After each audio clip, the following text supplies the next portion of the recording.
Ibu Kepala Sekolah yang saya hormati dan Bapak Ibu Guru yang saya hormati, alhamdulillah, pertama-tama marilah kita sama-sama panjatkan puja dan puji syukur kehadirat Allah Subhanahu wa taala yang mana pada kesempatan pagi ini kita sama-sama telah diberikan kenikmatan yang luar biasa, yaitu kenikmatan sehat walafiat. Sehingga dalam keadaan sehat walafiat kita dapat berkumpul di sini untuk kembali menuntut ilmu, mempelajari tentang kurikulum baru yang akan diterapkan di SD kita. Salawat serta salam semoga tercurah atas Nabi Muhammad SAW, keluarganya, dan semoga kita dijadikan umatnya dan diakui di akhir zaman. Amin ya rabbal alamin. Dan semoga acara ini menjadikan acara yang penuh berkah, bisa dimanfaatkan dan bisa dinikmati oleh semua keluarga sekolah SDN Mampang Perapatan Pagi.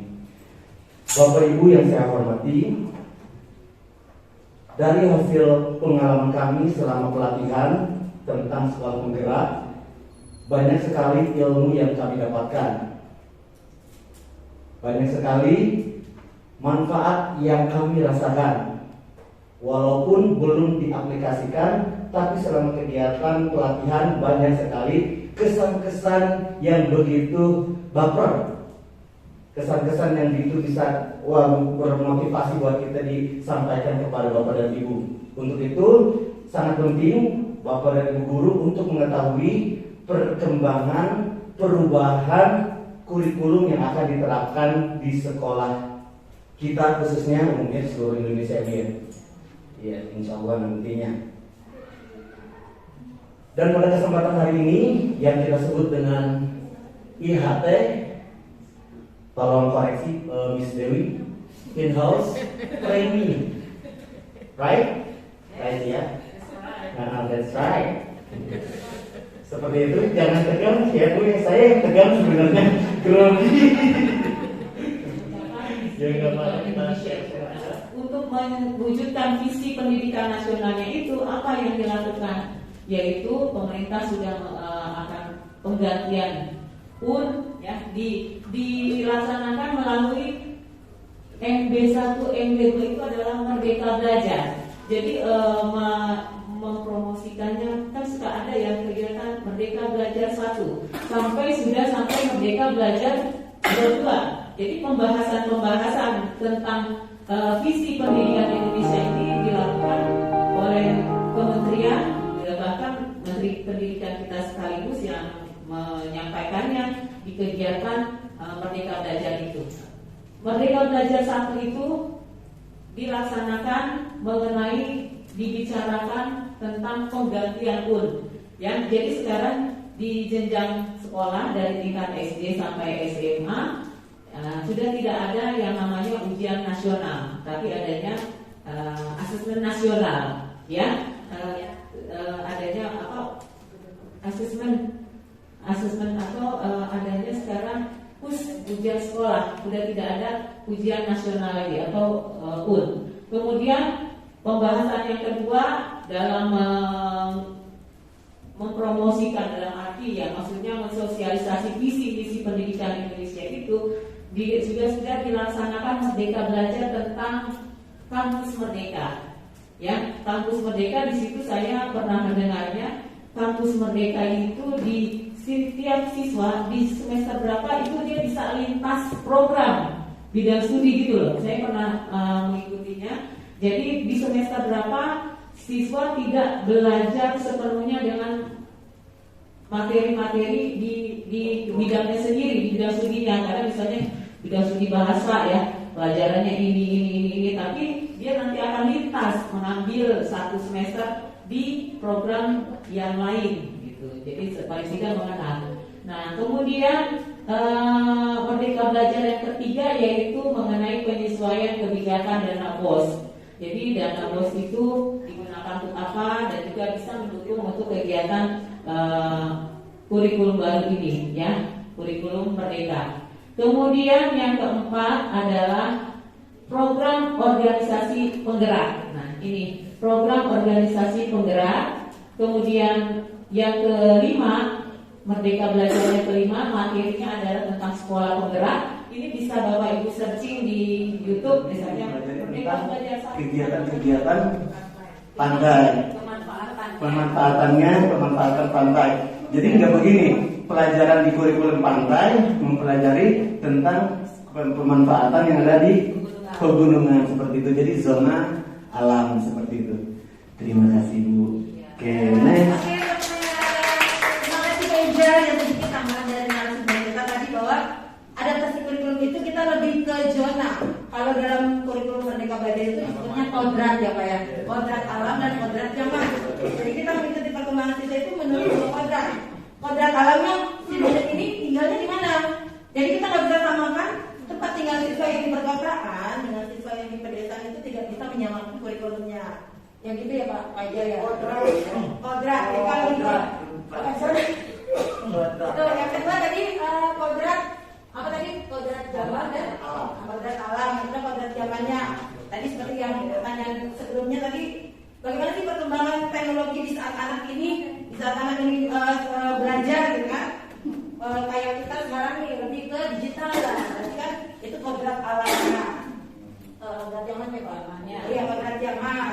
Jadi itu yang merupakan faktor utama pertimbangan adaptasi kurikulum kita. Seperti itu. Mungkin ada lagi yang mau mengatakan? Ya, silakan Bu Nenek. Untuk tadi kan ada perbedaan antara siswa yang di pedesaan dengan perkotaan. Ya. Terus nanti kurikulum yang kita akan laksanakan apakah ada perbedaan? Misalnya kalau di kota kan mereka biasa menggunakan berbagai IT. Ya. Sedangkan di pedesaan itu kan internet aja bisa masuk. Ya. Apakah nanti kebutuhan siswa yang di pedesaan dan perkotaan itu akan berbeda dari kurikulum itu? Nah, saya jawab ya benarnya. Nah, seperti pertanyaan yang tadi, kalau memang dari kurikulum kita dilihat dari kodrat alam dan kodrat zamannya, apakah nanti kita bedakan antara yang di desa dengan yang di kota? Nah, itulah makanya kita disuruh membentuk kurikulum operasional sekolah. Jadi pihak sekolah, satuan pendidikan itu merancang kurikulumnya sesuai dengan kebutuhan siswanya tersebut, gitu. Jadi kalau misalkan yang di kota kita menggunakan IT semuanya nih, belum tentu bisa kita gunakan untuk di pedesaan. Karena kan pedesaan itu wifi-nya nggak ada, internet juga kurang, gitu kan. Nah makanya kita sesuaikan dengan kebutuhan dan keadaan di lingkungan itu. Gitu. Kalau di perkotaan aja, saya pernah ngajak di Pamulang itu, Ah. saya ajak sawah. Nah, Sawah. Ini loh, produknya hasilnya kayak gini. betul. Berarti kan pembelajaran kontekstual ya punya. Ini kamu lihat. Harusnya menjadi alasan terhadap berubahnya sebuah kurikulum. Ya, saya angkatan kelahiran tahun 1988 ya. Nah, dari waktu saya sekolah SD itu masih menggunakan KBK. Nah, menurut saya berubahnya kurikulum tersebut ya karena zaman dulu dan zaman sekarang tentunya anak-anaknya tidak sama, walaupun zamannya gitu loh, zamannya sudah berubah karena dilihat dari teknologi juga ya, dilihat dari teknologi. Kalau dulu kan alasan terhadap berubahnya sebuah kurikulum karena perkembangan zaman juga gitu. Jadi tujuan yang harus kita capai dalam menuntaskan kurikulum. Win itu pertama itu tujuannya, karena kalau materi benar kata Bu Win itu karena kalau ikutin buku tema itu tebal, lagi pula kalau materi nanti di tema misalkan di tema 1 itu misalkan materi ini nanti dikeluar lagi di tema 2, tapi tujuannya kita satu, jadi selesaikan dulu tujuannya baru ke materinya.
dari pertanyaan ini.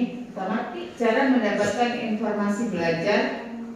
Terus kemudian murid 10 tahun yang akan datang itu dari teman, televisi, radio, koran, majalah, dan pelajaran.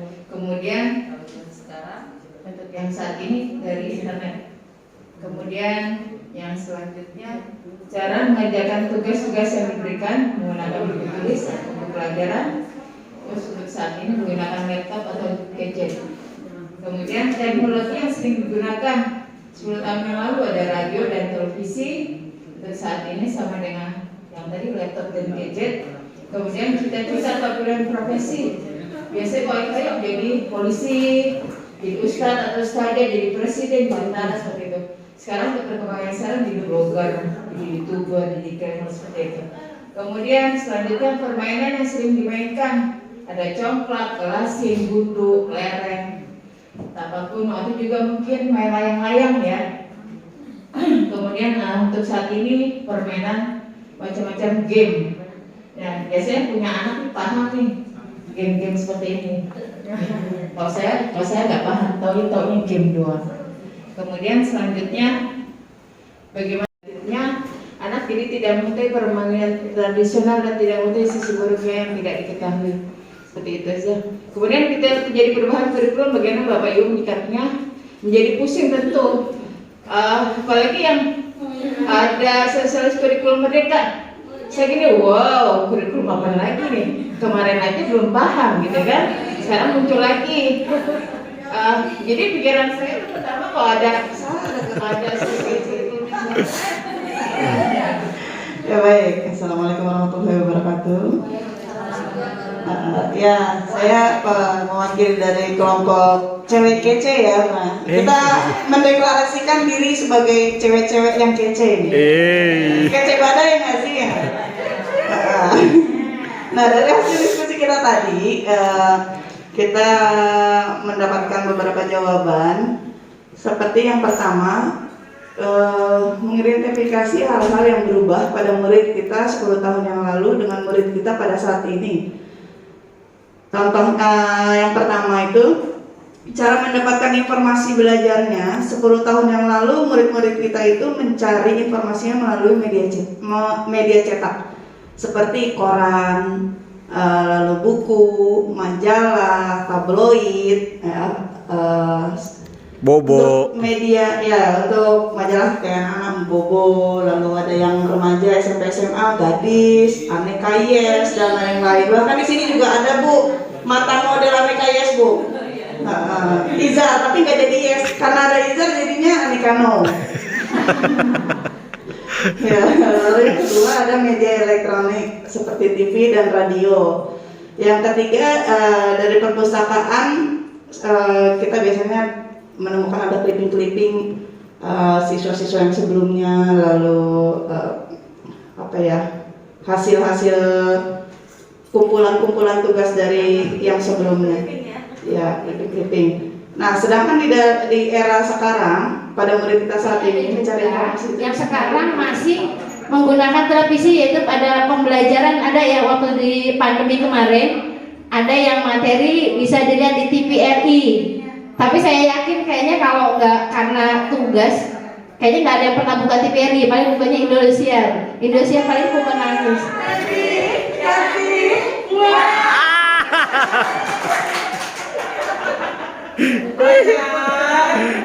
Buku, dari media cetak, majalah seperti majalah dan koran, dari media elektronik berupa televisi dan radio. Untuk murid saat ini mendapatkannya dengan media elektronik berupa gadget, dengan pengawasan dan terus belajar agar mengetahui kelebihan dan kekurangan, sehingga dapat memberikan peringatan dan pelajaran untuk anak-anak kita.